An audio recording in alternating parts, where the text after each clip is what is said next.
रेवाड़ी शहर के ऐतिहासिक मोती चौक पर आज होप क्लब रेवाड़ी द्वारा एम्स शिलान्यास के उपलक्ष्य पर रक्तदान शिविर का आयोजन किया गया। होप क्लब के प्रधान ने बताया कि वैसे तो हम हर वर्ष इस प्रकार का आयोजन करते आ रहे हैं, लेकिन इस बार विशेष तौर से रेवाड़ी में आए प्रधानमंत्री नरेंद्र मोदी द्वारा एम्स का शिलान्यास किया गया। इसी खुशी में हम रक्तदान शिविर का आयोजन करवा रहे हैं, जिसमें मुख्य अतिथि के तौर पर रेवाड़ी डीएसपी पवन कुमार एवं पर्यटन विभाग के चेयरपर्सन डॉक्टर अरविंद यादव हैं। डॉक्टर अरविंद यादव ने मीडिया से रूबरू होते हुए कहा कि होप क्लब वास्तव में बधाई का पात्र है, जो इस प्रकार के सामाजिक कार्य करता आ रहा है। उन्होंने कहा कि रक्तदान से बढ़कर कोई दान नहीं, रक्तदान महादान है। एक डॉक्टर होने के नाते ये बात मैं समझ सकता हूँ। एम्स शिलान्यास पर उन्होंने कहा कि पूरा देश राममय होने के साथ साथ अब मोदीमय हो चुका है। कांग्रेस और आम आदमी पार्टी के गठबंधन पर उन्होंने कटाक्ष करते हुए कहा कि भानुमति ने कुनबा जोड़ा, कहीं की ईंट कहीं का रोड़ा। अपनी अपनी सुविधा के लिए एक दूसरे के आगे टुकड़ा डालने की बात कर रहे हैं, जिन पर जनता विश्वास नहीं करेगी। जनता अब इन लोगों की सच्चाई जान चुकी है। उन्होंने कहा कि प्रधानमंत्री नरेंद्र मोदी ने अपने 10 वर्षों के कार्यकाल में मन जीता है, और जो मन जीत लेता है उसे मत जीतने में कोई जोर नहीं लगता। उन्होंने कहा कि अब की बार फिर से मोदी सरकार, अब की बार 400 पार।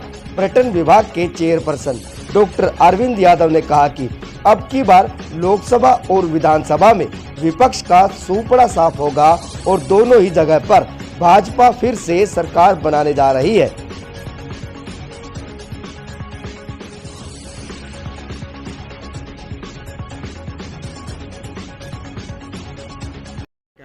मोदी सरकार 400 पार, जो ये होप क्लब को मैं बधाई देना चाहूँगा कि हर साल जो है रक्तदान शिविर यही मोती चौक पर आयोजित करते हैं, और ईश्वर इनको इतनी ऊर्जा दे, इतना जो है इनका मान सम्मान बढ़ाए और इतना सामर्थ्य दे कि जो ये नेक काम करते हैं, क्योंकि रक्तदान को महादान माना गया है।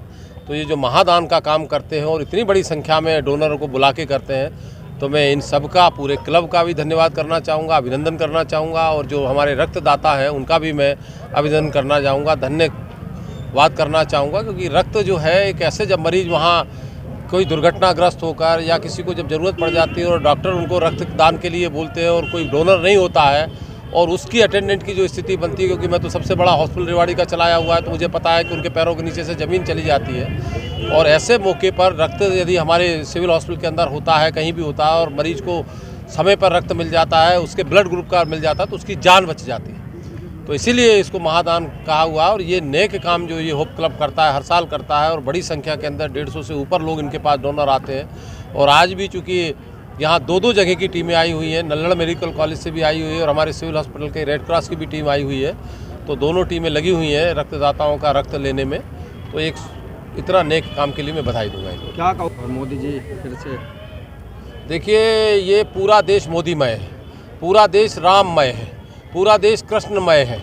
इसलिए ये जो भानुमति का कुनबा है, कभी जुड़ता है कभी टूटता है। दिल्ली के अंदर समझौता करते हैं, हरियाणा में एक दूसरे को टुकड़ा डालने की बात करते हैं, गुजरात में 2 सीट का टुकड़ा डालते हैं, पंजाब में कहते हैं कि किसी को टुकड़ा नहीं डालेंगे। यानी अपनी सुविधा की जो राजनीति ये भानुमति का कुनबा कर रहा है, इसके ऊपर देश के मतदाता को कोई विश्वास नहीं है। और मोदी जी ने अपने 10 साल के कार्यकाल के अंदर मन जीता है। तो मन जब आदमी किसी का जीत लेता है तो मत जीतने में कोई मुश्किल नहीं होता है।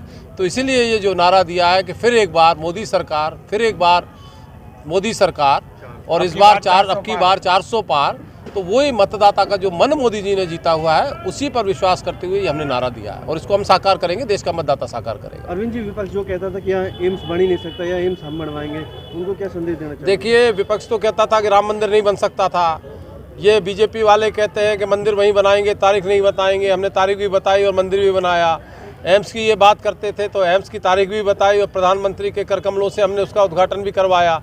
तो विपक्ष का काम है अनर्गल बातें करना, लोगों को दिग्भ्रमित करना, लेकिन कोई इनकी बातों में नहीं आने वाला है। ये एक्सपोज हो चुके हैं, ये अपने बयानों से खुद नंगे हो चुके हैं। इसलिए देश का मतदाता आने वाले चुनाव के अंदर पहले लोकसभा में और फिर विधानसभा में इनका सुपड़ा साफ करने वाला है और दोनों जगह भारतीय जनता पार्टी की सरकार फिर भारी बहुमत से बनने वाली है। मैं राजेश कुमार अग्रवाल, होप क्लब के एक माननीय सदस्य। हमारा ये अनुमान है कि हर साल दुर्घटना में या किसी भी बीमारी के कारण कई लोगों को ब्लड की इतनी जरूरत पड़ती है कि उन्हें समय पर नहीं मिल पाता है। हमारी सिर्फ कोशिश ये है कि जिस भी कभी बंदे को ब्लड की जरूरत है उसे समय पर रक्त मिले और उसकी जान को बचाया जा सके। हमारा रक्तदान लगाने का आपकी बार का उद्देश्य है तो प्रधानमंत्री नरेंद्र मोदी जी ने अब जब एम्स का शिलान्यास किया, हम उसके उपलक्ष्य में ये कैंप लगा रहे हैं ताकि वहाँ भी जो आने वाले पेशेंट को उनको भी कभी ब्लड की जरूरत ना पड़े। और आने वाले समय में हमारा कैंप 1 से 2 से 3 4 5 तक भी हम लगा सकते हैं अगर जरूरत हुई तो। हमारे तरफ हमेशा डोनर 24 घंटे अवेलेबल रहते हैं, कभी भी इमरजेंसी में किसी को जरूरत हो तब भी हमें याद कर सकते हैं। तो कितने अभी के बार हमने 150 प्लस यूनिट का टारगेट रखा है। बाकी अगर डोनर ज़्यादा भी आते हैं तो उसकी भी अरेंजमेंट हमारे पास है। और 24 आवर कभी कोई जरूरत हो तो वॉलंटियर हमारे पास हमेशा अवेलेबल रहते हैं, कभी भी जा सकते हैं 24 घंटे में। रक्तदान कैंप हम कई सालों से लगाते आ रहे हैं लगातार। हर साल हम उसके पुलवामा अटैक के उपलक्ष्य में लगाते थे, जो हुआ था दर्दनाक अटैक हमारे देश के ऊपर। इस साल हमारे मोदी जी ने एम्स का शिलान्यास किया हमारे रेवाड़ी में। उसके उपलक्ष्य में हमने ये मोदी जी को बधाई देने के लिए और उससे हम प्रेरणा लेके कि ये अनेक कार्य हमारे रेवाड़ी शहर में हुआ है, इसके उपलक्ष्य में हमने ये रक्तदान कैंप लगाया है। कौन सा कैंप है ये, कितने बार कब से लगा? 14वां कैंप है ये, 14th कैंप है। निरंतर कैंप लगते आएंगे। अब हमने टारगेट रखा इस साल से कि 1 साल में 2 कैंप हम जरूर लगाएंगे।